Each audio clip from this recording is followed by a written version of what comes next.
Well, hey guys, and today is a pruning day in my garden. I'm getting ready to thin out and kind of raise up the canopy of this all that glitters viburnum. You can see it's got wonderful berries on it that are going to turn a beautiful navy blue, kind of a slate blue color later in the year. But right now it's just prized for its glossy foliage. I like its kind of chalice-like shape, and it's really beautiful, but it is getting to be a little bit thuggish, and for many, many reasons, which I will explain, I want to thin it out. Now, a couple of things beforehand. Number one, I want to answer a couple of your questions. People ask, in Oklahoma, doesn't it get so hot in the summer? Why do you still have on garden boots? Well, I have them on because this year in particular, I have noticed some ticks and things in this area. We had a very mild winter. Obviously, there's usually mosquitoes and things, and I want to protect my legs. A lot of times, I'm also working in areas that are very thorny or prickly, and I want to protect my legs for that reason. These aren't really tight fitting, they're loose, so actually they're not very hot, and they in no way inhibit me from working in the garden. Number two, some of you say, oh my gosh, does she really wear that when she works in the garden? Does she really wear white shorts? Does she really wear, well, to that I will answer two different things. Number one, if you're a true gardener, you will wear anything when you see that a job needs to be done. I have pruned, as some of you probably have, in pearls and high heels or picked a weed in pearls and high heels because I just noticed that it needs to be done, and it doesn't really matter what I've got on. The garden always takes priority. The other thing is, none of my workout in the garden apparel is very prized. It's not very precious. A lot of it is secondhand stuff. So basically I wear whatever I wear and it's comfortable. So hopefully that answers a couple of questions that you've got about that. Now, in preparation to do this, I told you guys before, I've got a lightweight just metal table that I keep close by to prevent me having to bend so much and hold whatever tools that I'm working with. In this case, I've got a florist bucket full of water because I want to salvage some of these prunings, bring them inside. I love these berries, even in their green form, and I might want to make some kind of arrangement out of this. And it's very popular right now, if you've noticed, on different social media sites and on Pinterest, to just take beautiful branches and bring them in and use them inside. So I, over time, have developed kind of what I call my gardening manifesto of things that are kind of like truisms that I find myself exercising over and over again or thinking about. And one of them is don't let your plants boss you.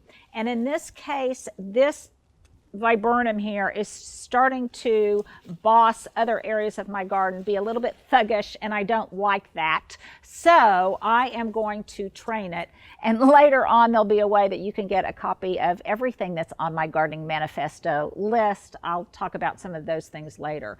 So basically, I'm going to thin out the interior, and I want to raise this branch in particular because it is starting to impede on this beautiful winter, what is this? This is a green mountain boxwood sphere.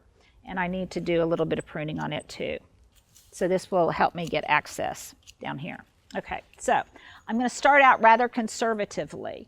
I want to elevate this canopy, but I don't know at this point if I'm willing to take off this entire branch because this is a fairly large trunk and I kind of like the way it arches. So if you're unsure, just start out conservatively.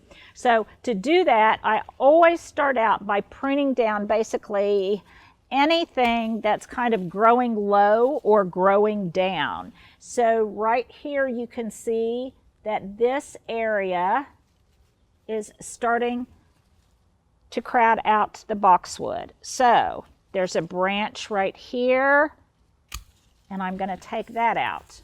And then I'm going to take these prunings and I'm going to put them in my water bucket. And here's a tip, you guys.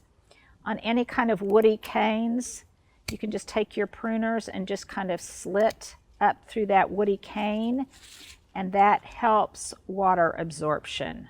or you've seen me also sometimes crush it with a hammer. So I'm going to immediately put that in the water so it stays fresh for me to bring inside. So now that I've removed that, I can see a little bit more what I have to work with.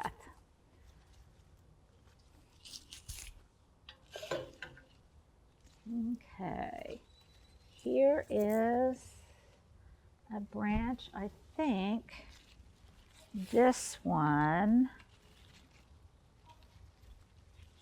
I might take this one off in its entirety. Always step back and look to see what it will do with your overall design if you remove it. So I can kind of see what will happen if I remove that one. Actually, I think I want to take this one back all the way. So I'm going to rethink that.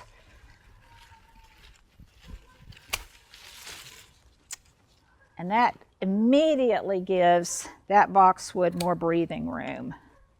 I also have some big loppers here, you guys, for the bigger canes and bigger trunks that have a larger circumference. So now in here, I'm just going to start taking out some of the twiggy stuff, especially the stuff that is growing lower, discarding the ones I don't want to keep, and bucketing the ones I do want to keep. I also think sometimes when you take off interior branches, it also reduces the weight on the main trunk, which will then help raise it up because there's not quite so much weight that's kind of bringing it down.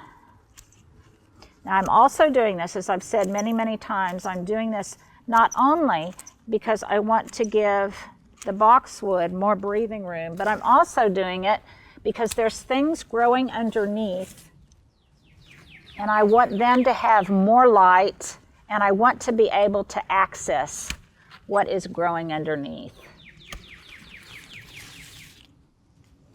Now you may say, well, some of these, won't this make this whole area look a little bit too spindly because these aren't really thick branches yet or thick trunks yet?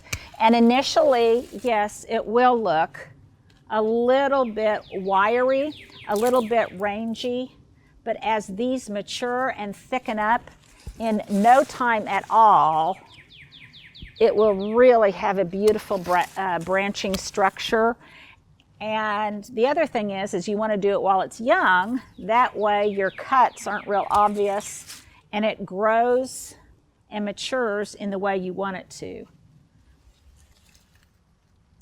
So inside here,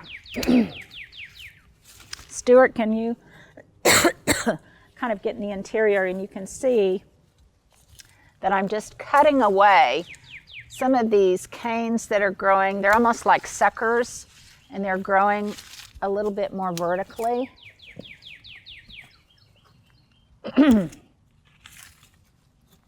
And this, again, thins out and lets me know what I'm working with on the inside. Each cut exposes and kind of tells me what I want to do next. The other thing is, while I'm in here, I'm going to cut away any dead wood or dead branches.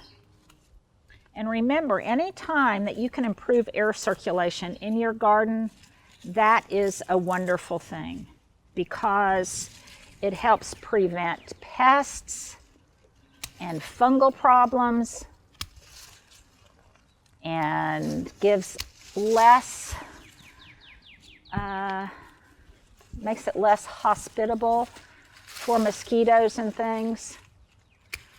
It just helps your garden breathe and feel a little bit more airy and just a little bit less oppressive. So I've taken off, I think this one, I'm going to remove completely. Again, if you're not sure or you're kind of scared, start conservatively. You can always take off more, but you can't put it back on. However, don't let that deter you either, because like a bad haircut, it can grow back out. Okay, so at this point, I'm going to stand back and see what it's doing. Look at how pretty that, can you see how the light is starting to come through now? And I love, it's another reason to plant glossy foliage, you guys, is because it reflects light and can help illuminate dark spaces in your garden. This is the same technique I use on my large viburnum. I use it on so many shrubs that I basically want to start looking like they're a small tree.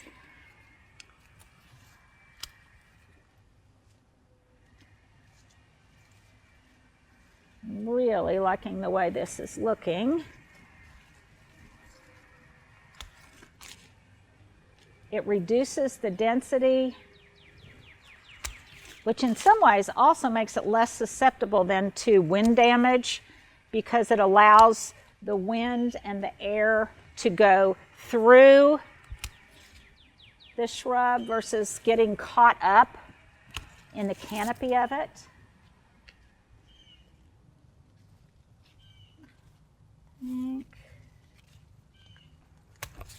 I'm going to have to pick up some of these and use them.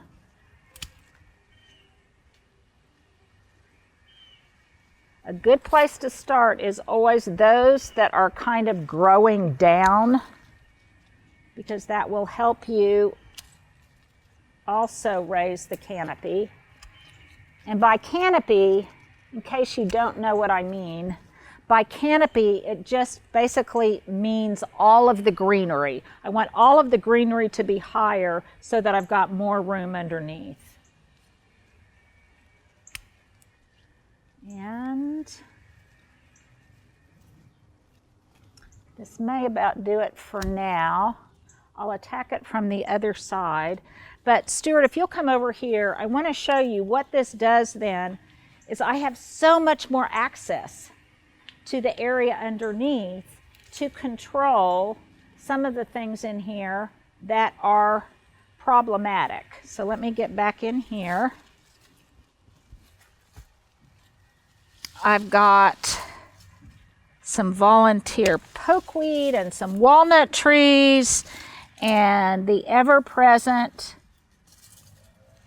Virginia creeper coming over from my neighbors. So this helps me kind of control that and tame it a little bit so it's not, doesn't become too much of an issue. And it will give more light to the Solomon seal that's under here.